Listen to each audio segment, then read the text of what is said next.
ஒரு கிராமத்தில் வேலன் என்ற ஏழை சலவை தொழிலாளி வாழ்ந்து வந்தான். கடும் உழைப்பாளி. ஆனால் அவனது மனம் எப்போதும் எளிமையான வாழ்க்கை மீதான வெறுப்பிலும் பெரும் செல்வம் மீதான ஏக்கத்திலும் உழன்றது.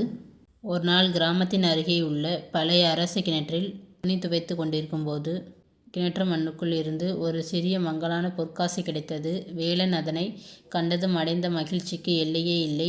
வீட்டுக்கு வந்து அவன் தன் மனைவி குமாரியிடம் அதை காட்டினான். குமாரி அதற்கு, ஆண்டவா, இது என்ன அதிர்ஷ்டம்! இந்த காசை வைத்து நமது குழந்தைகளுக்கு சுவையான உணவு வாங்கலாம், அல்லது கிழிந்த ஆடைகளை தைக்க நூல் வாங்கலாம்.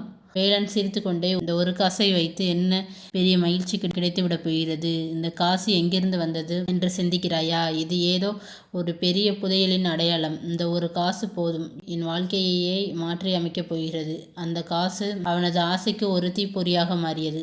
வேலன் அன்று இரவு முழுவதும் தூங்கவில்லை. அவன் மனதின் ஆழத்தில் இன்னும் என்ற பேராசை பூதாகரமாக எழுந்தது. அந்த கிணற்றில் இன்னும் பல பொற்காசுகள் இருக்க வேண்டும் என்று அவன் நம்பினான்.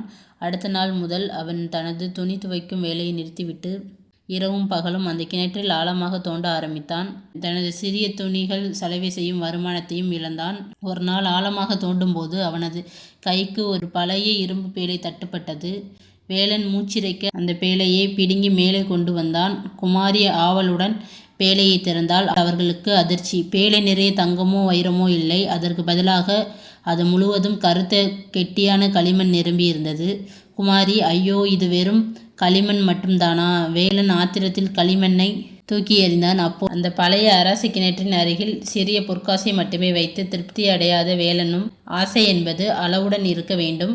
அளவுக்கு மீறிய ஆசை ஒருவனை அவனது உழைப்பையும் அன்பையும் இறுதியில் உயிரையும் இழக்கச் செய்து அழிவின் விளிம்புக்கு கொண்டு செல்லும்.